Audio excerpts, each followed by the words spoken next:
انجینر صاحبانو ستړي مه شئ، په خیر راغلی. زموږ درېیم لیکچر ته هرکلی درته وایو. دا لیکچر به زموږ او ستاسو انشاءالله د سټیټ پرو د یوزر انټرفیس باره کې وي، چې په دې لیکچر کې به د سټیټ پرو د جوړښت، د هغې مختلفې منوګانې، مختلف فنکشنې، هغې باندې به بحث کوو، غږیږو پرې. انجینر صاحبانو موږ چې کوم ورژن دلته د سټیټ پرو دپاره استعمالوو په دې کورس کې، هغه دا ورژن دی سټیټ پرو کنیکټ ایډیشن ورژن 22 اپډیټ 6. دا نوی ورژن دی، لیټسټ ورژن دی. مخکې له دې چې کوم ورژن و هغه د V8i په نامه سره و، سټیټ پرو V8i.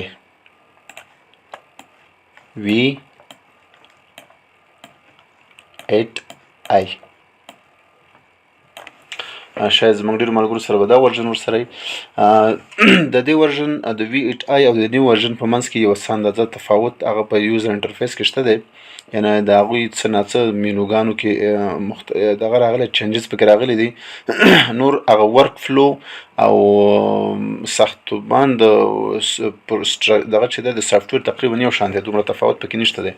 نو که تاسو سره دا ورژن د سره وي نو ډېره ښه ده، ځکه موږ په دې کار کوو نو بیخي مشکل نه وي. البته که ملګري چې V8i ورژن لري نو هغوی دې کوشش وکړي چې دا د هغه سره اډجسټ کړي، او که نه نو بیا دې کوشش وکړي چې دا نوی ورژن یا دا کوم چې کنیکټ ایډیشن دی دا را پیدا کړي. ښه صاحبانو، کله چې موږ سافټویر کولاو کړو نو موږ ته دغه شانتې فایل اوپن کیږي. په دې کې چې دا زموږ دپاره نیو صفحه ده، نوې صفحه ده. موږ د دې کې نوی ماډل جوړو. دلته چې دی د سټرکچر دپاره نیم ورکوو، مثلا یو بلډینګ دی. دلته چې دی بلډینګ دا فایل کوم ځای کې سیف کوو، موږ تاسو براوز کوو، هر ځای کې چې فایل سیف کوي هغه لوکیشن به ورته ورکوي. اکثر د کوشش وکړئ صاحبانو چې کله فایل تاسو موږ تاسو یې کوو د هغې دپاره یو جدا فولډر جوړ کړو، ځکه دغه یو فایل چې موږ تاسو پکې کار کوو دا ځان سره شپږ فایلونه نور جوړوي. نو دا که موږ داسې په کلا اوپن سپیس کې دا فایل سیف کړو لکه ډیسکټاپ باندې، نو کېدای شي یو فایل سره راته 9 فایلونه نور جوړ شي، که نه ټول سکرین نیسي. نو همیشه کوشش وکړئ چې د یو فولډر کې دا فایل موږ تاسو سیف کړو. صاحبانو بل ته مهم درې قسمه ټایپ دي دلته، یو چې د انالیټیکل ماډل دی، یو فزیکل ماډل دی، یو بلډینګ ماډل دی. موږ تاسو چې مخکې کوم ورژن د سټیټ پرو استعمالو V8i، هغه کې یوازې انالیټیکل ماډل و، هغه کې دا فزیکل او بلډینګ نه و. دا اوس په دې نوي ایډیشن کې یا د نوي ورژن د سټیټ پرو کې دا هم اضافه شوي دي. نو انالیټیکل موږ تاسو به ټول کار په انالیټیکل کوو تر څو ځکه چې هغه ملګري چې V8i ورژن لري هم ترې مستفید شي، هغوی ته مشکل وي. او په فزیکل کې چې دی دا یو څه اندازه لږ ډېر سهولت پکې رامنځته شوی دی، چې په دې کې لکه من حیث یو 3D لکه موږ تاسو چې په ریویټ کې کار کوو هغه بیم کالم هر څه موږ ته په 3D کې راښیي. او په انالیټیکل ماډل کې چې دی دې کې صرف هغه بیم او کالم او دا د یو خط په شکل باندې ښودل کېږي، هغه فزیکل هغې هغه سیکشن موږ تاسو ته نه ښکاره کېږي. مخکې له دې نه چې د رینډر کو بیا ښکاري، خو بغیر د رینډر نه موږ تاسو ته نه ښکارېږي. ښه، بیا یونټس دي، کوم یونټ باندې کار کوي؟ میټریک یونټ دی او کوم ټایټل ورکول غواړي دلته. نو صاحبانو راځو دلته ارشیف دی. ارشیف کې چې تا کوم مخکې پروجیکټونو باندې کار کړی، کوم ډیزاینونه دي کړي، هغه تا ځان سره سیف کړي د آینده وخت لپاره، نو هغه په دې ارشیف کې دلته موجود دي. ښه، زموږ کار نیو سره دی. همدارنګه دلته چې دی کنفیګر نه هم موږ تاسو کولی شو چې یو څه اندازه سیټینګ دې بدل کړو. ژبه لینګویج انګلیش دی. همدارنګه د اکسس په باره کې اپ چې د وای اپ دی که زیډ اپ، یعنې دغه موږ 3 اکسس لرو، د ایکس وای زیډ.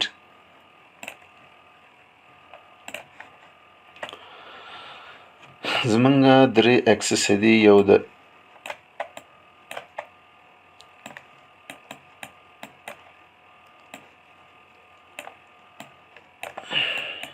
ایکس، که دې ته موږ وای وایو دا د عمودي محور ته، نو دا به زموږ بیا زیډ شي. صحیح ده. نو دلته دغه شی ښیي چې غواړې دا کوم چې عمودي محور دی چې دا ستا وای شي او که زیډ شي، خو زموږ وای سره ښیو. همدارنګه بیک ګراوند کله چې موږ تاسو کار کوو په سټارټ پرو کې بیک ګراوند وایټ صحیح ده که بلیک کول غواړئ تور بیک ګراوند باندې کار کولی شئ وایټ زموږ استاد لپاره صحیح ده. همدارنګه نور مختلف اپشنونه دي صاحبانو ډیزاین کوډ دی په دې کې چونکې یوه خبره یادونه کوم صاحبانو چې په دې کورس کې زموږ به زیات فوکس چې دی هغه به په انډین کوډ باندې او که چیرته ضرورت شو بعضې ټیم کې به SCI امریکن کوډ هم زیات استعمالو چونکې په افغانستان کې اکثریت دواړه کوډونه استعمالیږي هم د انډین کوډ استعمالیږي هم SCI کوډ هم زیات استعمالیږي خو چون زه په خپله د انډین کوډ سره ډېر اشنا یم ډېر کار مې په انډین کوډ کې کړی دی نو د دې وجې نه به انشاءالله په دې کورس کې هم زه په خپل انډین کوډ استعمالوم البته د ضرورت مطابق باندې بعضې ټیم به SCI کوډ هم استعمالوم د انډین کوډ سټیل لپاره چې کوم کوډ دی هغه د IS 800 په نامه سره دی او د کانکریټ لپاره IS 456 او د المونیم چې دغه یوازې US دی د انډین کوډ کې هغه نشته دی او ټمبر لپاره AITC 1994 دا هم امریکن کوډ دی دا هم چې د په انډین کې نشته دی. همدارنګه سیکشن ډاټابیس هغه د سټیل سیکشن دي کوم چې کالمونه دي بیم دي په دې کې چې د مختلف هیوادونو کوډونه موجود دي چاینیز کوډ دی جرمني کوډ دی یورپین کوډ دی فرنچ کوډونه دي جرمن دي انډین کوډونه دي د دوی خپل خپل سیکشن دي هر یو لپاره په کوم هیواد کې چې کوم سیکشن جوړیږي په کوم سټانډرډ باندې د هغې مومنټ کیپاسټي څومره ده د هغې مومنټ اف انرشیا څومره ده ټول په دې سیکشن ډاټابیس کې دا یو قسم د یو وړوکی کتاب یا پیدا کیږي دا په هر کوډ سره خپل کتاب چې هغوی خپل ټول سیکشن په دې کې ښودلي د هغې مومنټ کیپاسټي څومره ده لوډ کیپاسټي څومره ده د هغې هغه د کراس سیکشن مختلفې پراپرټۍ ټولې په هغه کې موجودې وي. له دې نه تېرېږو چې صاحب راځو موږ او تاسو خپل انټرفیس ته نو کله چې مو دا نوم ورکړو فایل مو سیف کړو انالیټیکل ماډل دی بیا راځو دا جاب کریټ کوو. موږ او تاسو داسې یو صفحه اوپن کېږي دې ځای کې چې ګورئ دا فایل مینو ده په دې کې مختلف فایلونه دي مینو بار دې ته وایي دلته مختلفې مینوګانې دي فایل مینو ده جیومټري مینو ده ویو مینو ده سلیکټ مینو ده سپیسیفیکیشن لوډینګ انالیسز ان ډیزاین او یوټیلیټي اخر کې دی دا هر مینو چې موږ تاسو اوپن کوو دلته د دې سره یو رایبن اوپن کیږي دې ته رایبن بار ویل کیږي چې دې کې مختلف د دغه مینو چې څومره کمانډونه دي ټول دلته موږ تاسو ته ښکارول کیږي. اوس مثلا موږ تاسو جیومټري جوړو یعنې هغه شکل او د ساختمان جوړو نو د دې لپاره چې موږ ته پکارېږي موږ ته ګریډز پکارېږي مثلا موږ ته سټرکچر ویزارډ کې به هم انشاءالله کار وکړو چې په دې کې څنګه موږ تاسو په اسانۍ سره یو جیومټري جوړو دا یو ډېر ښه اډوانس اپشن دی. همدارنګه دا کاپي دی یا ټرانسلیشن ریپیټ چې ورته وایي دا ټرانسلیشن ریپیټ سرکولر دی. همدارنګه دا میرر دی دا کنیکشن دی دا میجرمنټ دی دا مختلف نوډونه جوړول دي دې ځای کې نوډ جوړیږي دلته د بیم دی دا پلیټونه دي چې کوم لکه سلب شو یا د وال دیوالونه شو یا د مثلا د واټر ټانک دپاره پلیټونه شول دې ځای کې سالډ دی. او همدارنګه په ویو مینو کې مختلف قسمه ټاپ ویو باټم ویو ساید ویو دا پکې کتلی شو زوم کول ډسپلی د هول سټرکچر سره تیر شه داسې که مخکې راشو دا روټیټینګ دی تاول د سټرکچر دی ډسپلی د مختلف کلر دی انشاءالله چې موږ تاسو کله په پروګرام کې کار کوو د هر یو چې موږ استعمالوو بیا ورسره هلته عادت کیږو. همدارنګه بیا 3D رینډرینګ دا کوم ماډل کې چې موږ کار کوو هغه کولی شو موږ د هغې 3D رینډر هم وینو. ورپسې بله مینو د سلیکټ ده په دې کې چې دی موږ ټول کمانډونه د سلیکشن مطابق دي چې یعنې په یو سټرکچر کې موږ یو ځای سلیکټ کوو یو ممبر سلیکټ کوو یا ټول سلیکټ کوو د هغې په اړه باندې دي. پس دا یوه خبره یادونه وکړم صاحبانو چې په سټارټ پرو سافټویر کې دې کې د هر سلیکشن لپاره خپل کرسر دي. د نوټ کرسر چې کله موږ په نوټ کرسر کې کار کوو نو موږ چې کله سلیکشن کوو بیا یوازې به نوډونه سلیکټ کېږي یعنې نوډ د کله چې دوه بیمونه سره یو ځای شي د تقاطع نقطه نوډ د یا بیم او کالم سره یو ځای شي د دې تقاطع نقطه د نوډ په نامه سره یادېږي. نو که موږ کله نوډ سلیکټ کوو نو بیا به د نوډ کرسر نه کار اخلو. همدارنګه بیم کرسر چې دا چې کله موږ آني نو بیا یوازې موږ بیمونه سلیکټ کولی شو بیا نور شی نه سلیکټ کېږي. همدارنګه د پلیټ کرسر او سالډ کرسر دا ټول د سلیکشن په اړه باندې دي. مثلا دلته آل ممبر سلیکټ کې نه هغه ممبرونه سلیکټ کې چې پرل موازي وي د ایکس واي محور سره، د ایکس زیډ محور سره، د واي زیډ محور سره، ایکس زیډ محور سره. مختلف ممبرونه په مختلفو طریقو سره د هغې سلیکشن ټول د دې ریبون او د دې مینو نه لاندې کېږي. سلیکټ سپیسیفیکیشن کې مختلف خواص موږ ورکوو. مثلا د سیکشن دی هغه ورته معرفي کوو. مثلا موږ دلته د بیم او د کالم لپاره سیکشن جوړو، یا د سلب لپاره تکنس ورته ورکوو چې څنګه سلب موږ ته پکارېږي. میټیریل ورکوو. سیکشن ډیټابیس هغه کوم چې سیکشن یې تاسو ته ما ښودلی وي د سټیل لپاره، سټیل ډیزاین کې دا پکارېږي. د هغې مختلفې سیکشنې دي. ما کمپیوټر هم کله کله لږ هینګ کېږي، په ډېره بښنې سره انسیبانو.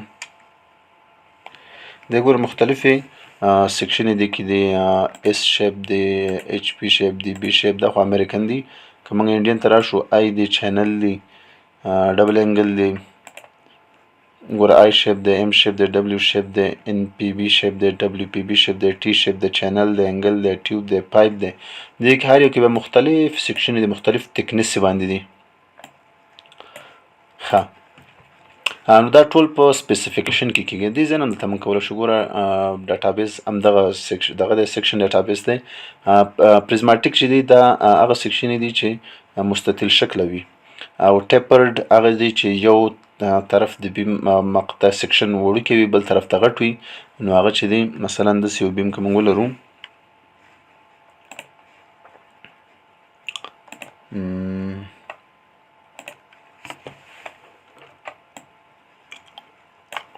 ډیرو وخت صاحبانو ماوس باندې د رسامي کوم، نو په دې خاطر باندې شاید رسامي زما ډېره خرابه وي.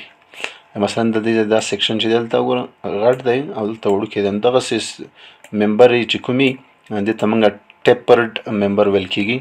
دا کوم ځای کې زیات استعمالیږي، اکثر کنټیلیور چې کوم ځای کې مثلا د سلب نه هغه بیم راوتلی بار ته او کنټیلیوري، نو موږ هلته بیا اکثره داسې کوشش کوو چې د پایې سره نږدې چې کوم بیم دی، دا برخه د بیم ده دا غټو، او بیا چې څومره بهر ته وځي سلب ته نږدې کېږي دلته بیا مقطع وړه کوو.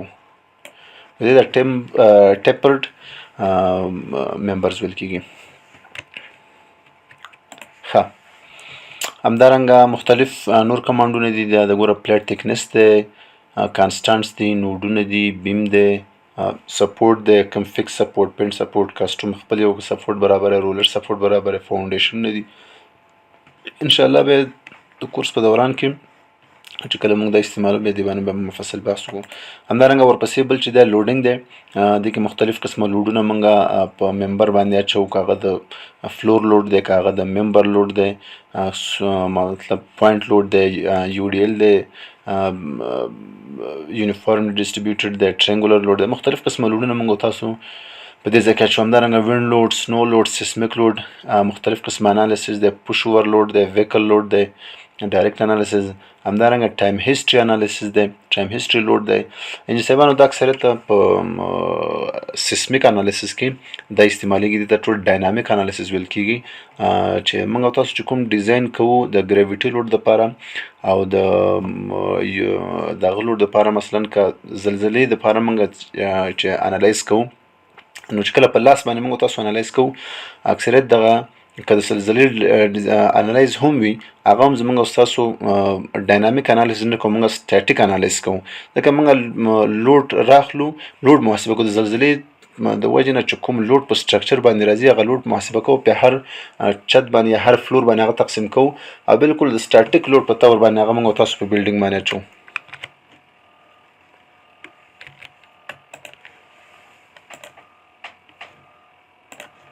مثلا دا زموږ بلډینګ دی،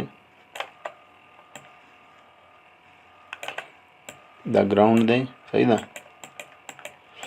کله چې دلته زلزله راشي، نو دلته خو اکسلریشن راځي که نه، دلته خو سټاټیک لوډ خو نه که نه، ډاینامیک لوډ دی. بیا موږ د کوډ په واسطه باندې موږ ته ځینې ضرایب راکوي، او هغه ضرایب راخلو، هغه باندې څه محاسبات کوو. بالاخره موږ د دې زلزلې نه چې کوم لوډ تولیدېږي زموږ په دې بلډینګ باندې، هغه لوډ موږ پیدا کوو او هغه لوډ راخلو.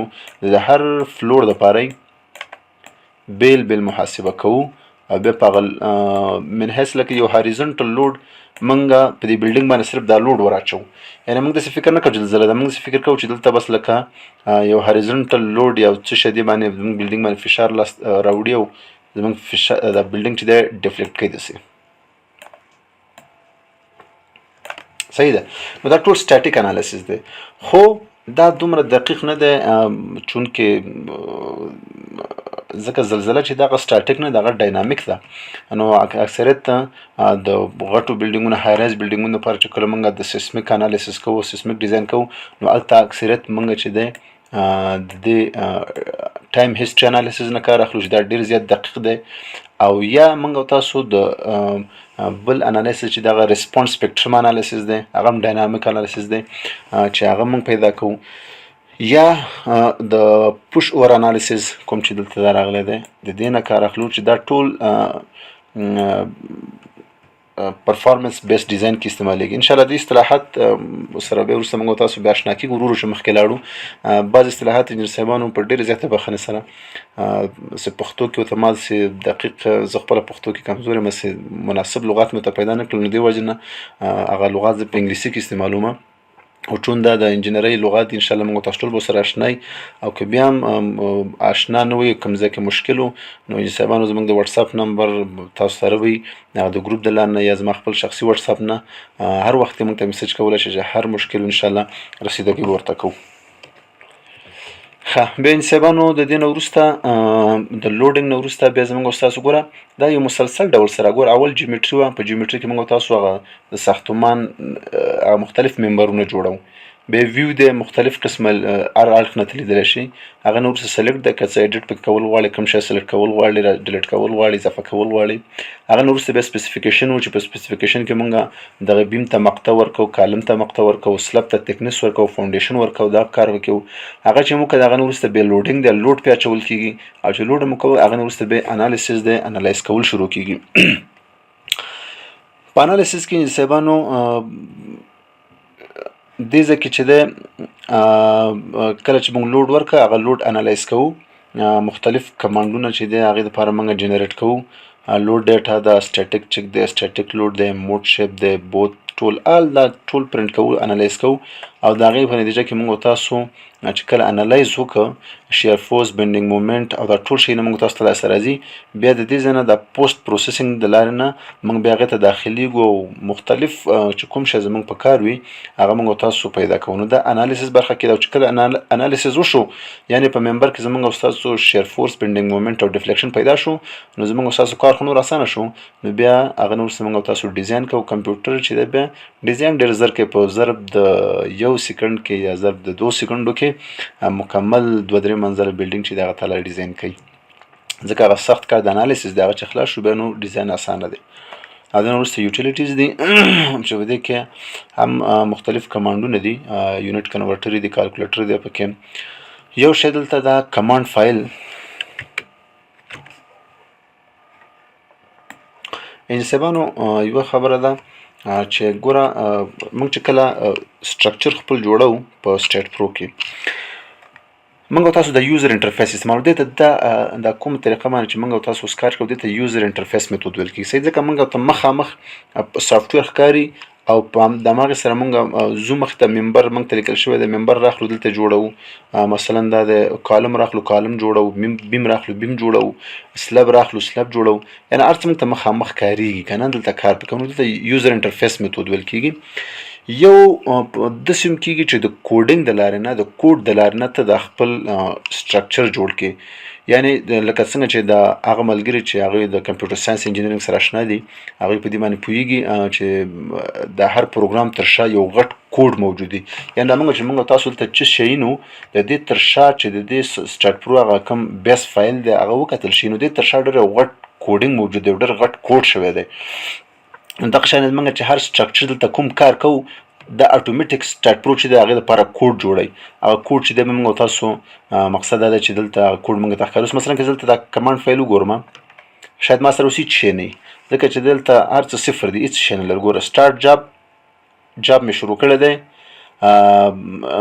کوم شیان چې پکې موږ اضافه کړي نور هېڅ شی نشته، فینش خلاص. صحیح ده. اوس که مثلا په دې کې زه یو ساده بیم جوړ کړم، یو ګریډ اخلم، مثلا دا یو ګریډ دی، صحیح ده. په دې کې یو ساده بیم جوړوم دې اندازې پورې، صحیح ده. دا ګریډ به ته ختمومه، دا زما دپاره یو مثلا ساده یو بیم دی. ښه، صرف یو ساده غوندې سیکشن ورته ډیفاین کوم. ریکټنګل سیکشن دی 0.3 میټر بای 0.3 میټر. اډ کلوز، دا سیکشن دلته جوړ شو، کانکریټ سیکشن دی ریکټنګولر.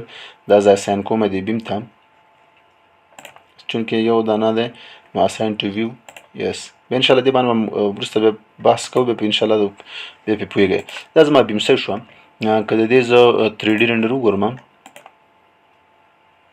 دا بیم دی، صحیح ده.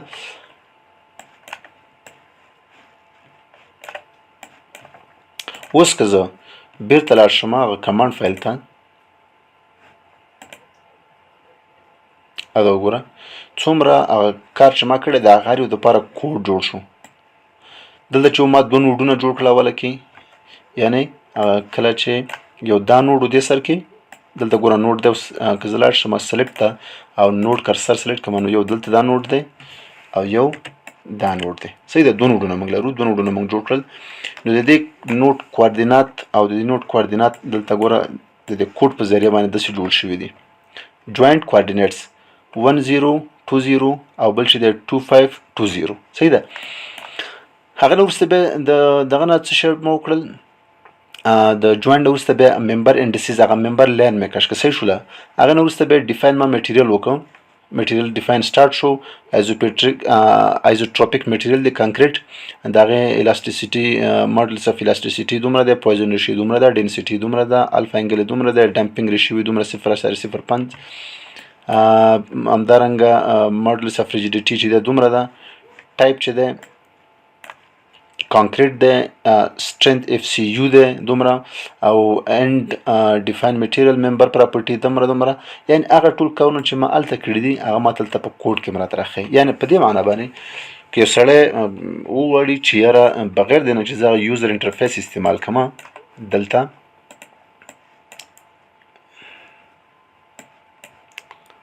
ډېرې بخښنې سره انسانانو